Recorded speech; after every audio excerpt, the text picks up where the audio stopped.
You're watching a 14-year-old girl being dragged out of the emperor's room. She's not walking. Two servants are pulling her by the arms. Her feet drag across the marble floor. Her eyes are open, but there's no one inside anymore. 3 days ago, that girl was laughing in the room next to yours. This morning they called her. Now she's something else, like someone pulled her soul out. A servant sees you watching. She grabs your arm, pulls you back into your room. Don't look, never look. And when they come for you, don't fight. Rome. Year 39, AD. You're 14 years old. You've been locked in a place called the Garden of Venus for 6 days. And you just learned what happens to girls when they get summoned. Your dad said this was a privilege. Your mum cried when you got on the carriage. The neighbours watched with envy as you rode up the hill toward the palace. No one told you the truth. No one told you that the most powerful man in the world has a system, like a factory, that writes down girls' names on tablets, their ages, what they look like, and calls them one by one to his room. And when they come out, they're not the same anymore. This is the story of what Caligula did to the girls in his palace. And the scariest part isn't what he did. It's that no one stopped him. Not the senators, not the guards, not even the parents who handed their daughters over at the door. Everyone knew, and everyone stayed quiet. If this story grips you, drop a like and subscribe. It takes a second and helps us pull more voices out of the silence. But before you understand what happened in those rooms, you need to understand how a human being becomes capable of this. Because Caligula wasn't born a monster, he was manufactured. The year is 19 AD. A 7-year-old boy runs through a Roman military camp, wearing a miniature soldier's uniform, complete with tiny armour and little red boots. The soldiers adore him. They call him Caligula, Little Boots. He's the son of Germanicus, Rome's greatest general since Julius Caesar. The men believe this child brings them victory. He has no idea what's coming. 1 year later, his father dies. The official story: sudden illness. The whispered story: poison. Ordered by Emperor Tiberius himself. Caligula is 8 years old when the machine starts destroying his family. His mother, dragged from their home, accused of treason, starved to death in exile. His oldest brother, arrested, imprisoned, so hungry he tried to eat the stuffing from his mattress. His second brother, exiled to an island where guards tortured him until he smashed his own head against the walls to end it. One by one, erased, and young Caligula watches all of it happen. By 31 AD, he's the last one left, 19 years old, the sole survivor. Then comes the summons. Emperor Tiberius wants to see him. On Capri, the ancient historians, Suetonius, Tacitus, people writing within living memory of these events, describe Capri as a house of horrors. Tiberius had turned the island into his personal fortress, far from Rome, far from anyone who might object to what he did there. Into this environment walks teenage Caligula. He knows Tiberius murdered his family, everyone knows, but he can't show it. One wrong look, one flash of anger, and he's dead. Suetonius writes something chilling. There never was a better servant or a worse master. For 6 years, Caligula watches, studies, learns exactly how to break human beings from the greatest monster in Roman history. Then in 37 AD, Tiberius dies. Some say natural causes, others say Caligula smothered him with a pillow. Either way, the hostage is now emperor. Rome celebrates. They think they're getting the son of beloved Germanicus. They have no idea what they just unleashed. For 7 months, everything seems perfect. Caligula releases prisoners, hosts spectacular games, distributes money to the people. Then he gets sick, a severe fever that lasts weeks. The person who wakes up is not the same person who went to sleep. What happened during those fevered days we'll never know. But when Caligula recovered, something inside him had shattered, and Rome was about to learn what he'd been hiding. Imperial officials begin traveling through Rome and the surrounding territories. They visit houses of wealthy families and poor families alike. They're not looking for soldiers. They're not recruiting talent. They're looking for three things: age, beauty, purity. Girls between 12 and 16 years old, faces that please the emperor, and virgins verified by family reputation and sometimes examined. Suetonius, writing decades later, describes this process in fragments. He mentions young women of noble families brought to the palace. He notes that Caligula inspected them personally, as a slave dealer examines merchandise before purchase. Even Suetonius, a man who documented orgies, murders, and incest without flinching, seems uncomfortable describing what came next. Records were kept. Wax tablets documented each girl's name, age, physical appearance, family connections. This wasn't impulsive cruelty. This was inventory management. Human beings reduced to entries in an accounting ledger. The system was terrifyingly efficient. Officials travelled in pairs carrying imperial seals that opened any door. They had quotas to meet, reports to file. They measured their success in numbers: how many candidates identified, how many families visited, how many girls delivered. This wasn't chaos, this was bureaucracy, and that's what makes it truly horrifying. Not one madman acting on impulse, but dozens of functionaries processing human beings with the same detachment they'd used to count grain shipments. The families didn't resist. In a society where honour was everything, being selected by the emperor was presented as the highest privilege. Parents competed for the opportunity, dressed their daughters in white, braided their hair with flowers. Some mothers wept. Mothers, when the carriage departed. But they wept quietly, because crying loudly would mean they weren't happy, and not being happy would mean serving the emperor was something bad. So they swallowed their tears, swallowed their doubts, and let their daughters go. They called it the Garden of Venus. The name sounds beautiful, romantic, like a place filled with flowers and fountains where young women learned poetry and music. It was a prison.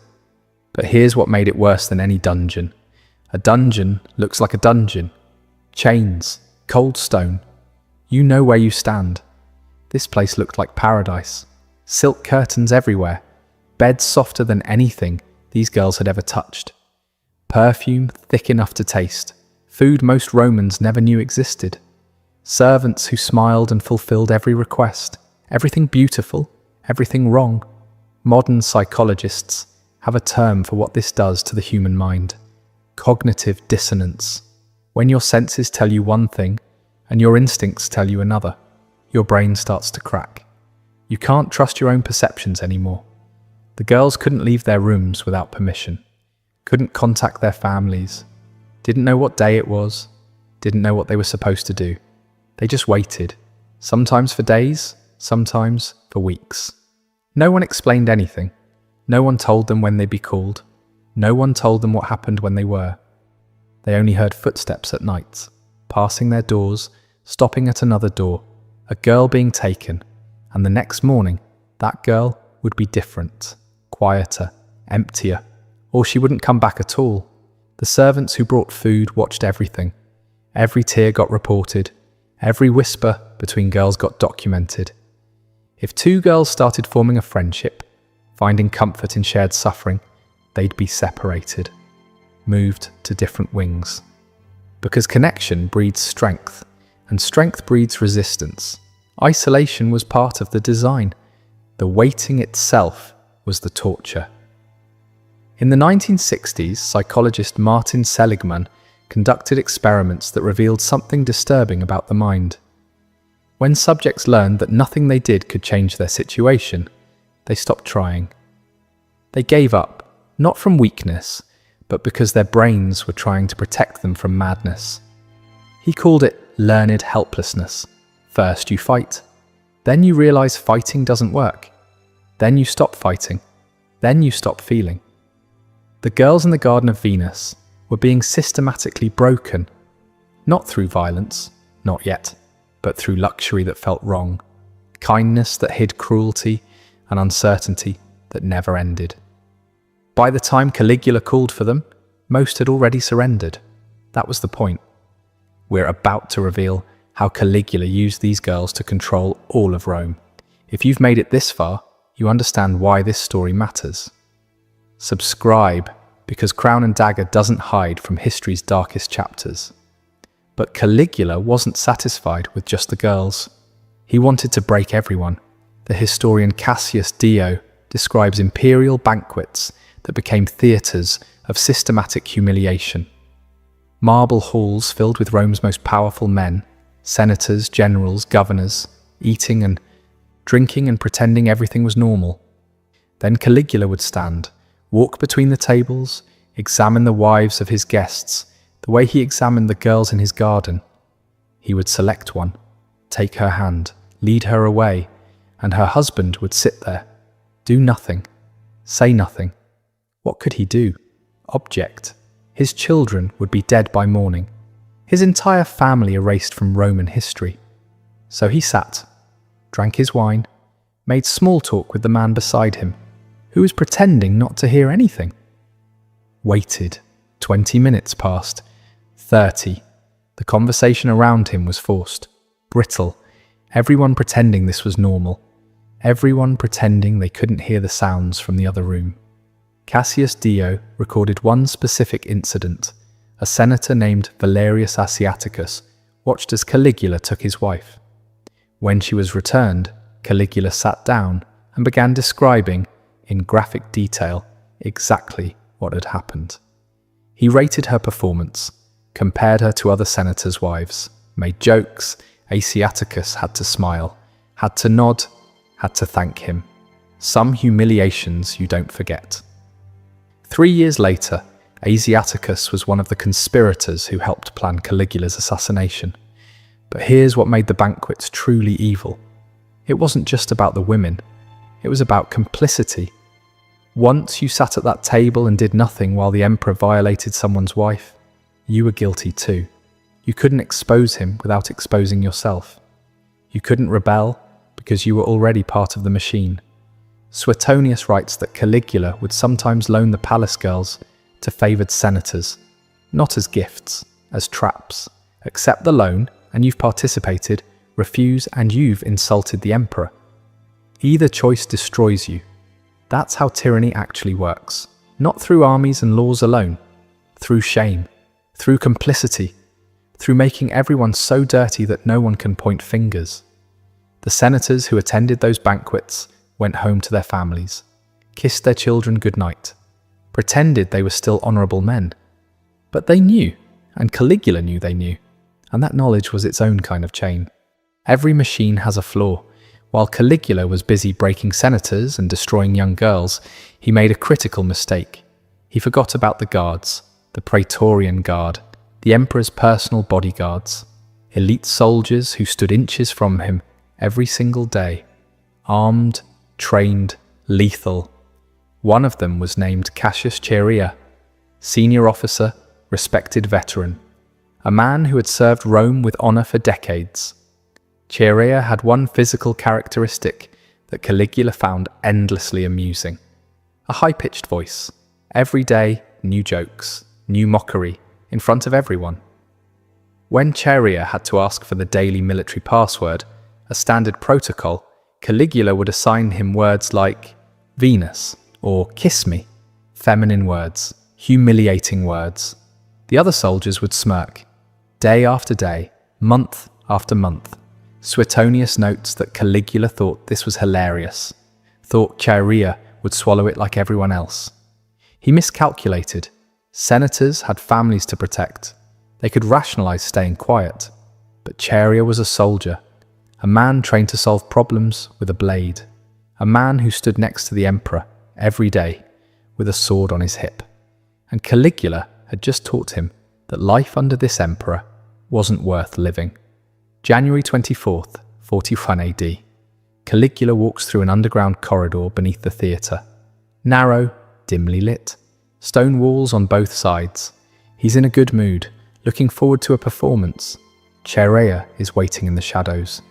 The details come from multiple sources. When Caligula approached, Chaerea stepped forward. Standard protocol. Guards always checked in with the emperor. He asked for the daily password. Caligula smirked, opened his mouth to deliver another humiliation. One last joke at Chaerea's expense. He never finished the sentence. Chaerea screamed, "Take this," and drove his sword up under Caligula's ribs. The corridor was too narrow to escape.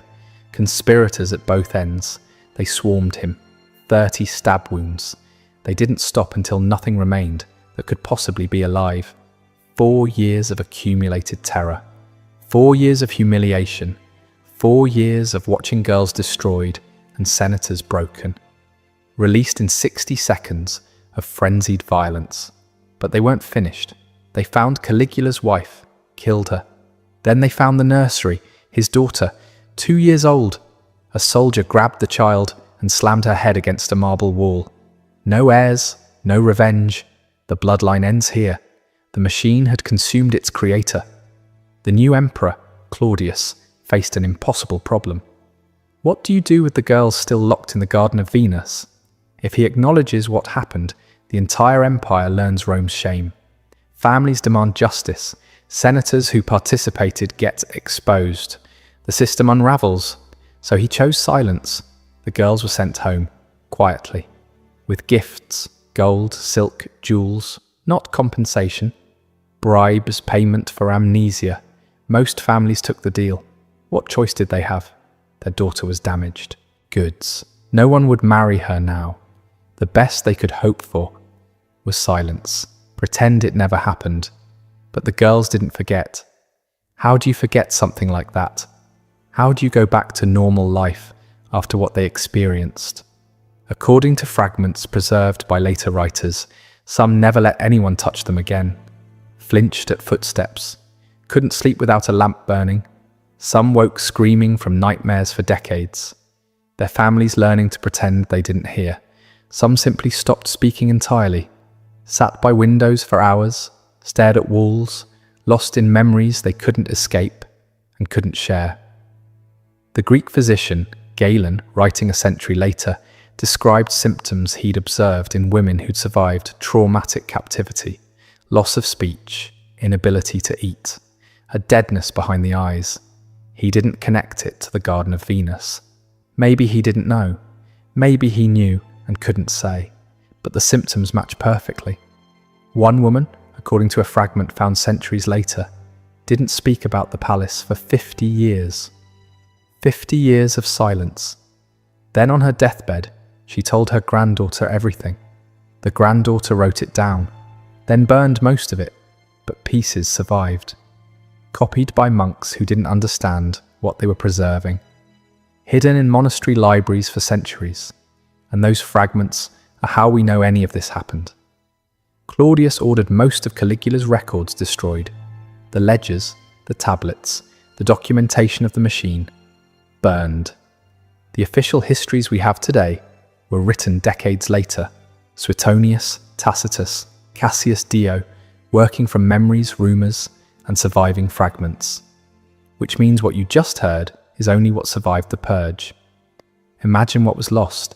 Imagine what was so disturbing that even Romans who watched people die in arenas decided it needed to be erased.